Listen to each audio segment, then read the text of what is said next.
అంతా మన వారే అనుకుంటే పరులే లేరే.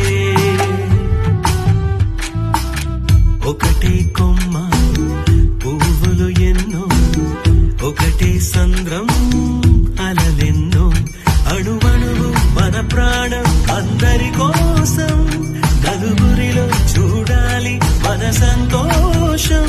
ఈ మాటకు రూపం దీపాలి, దీపాలి, దీపాలి.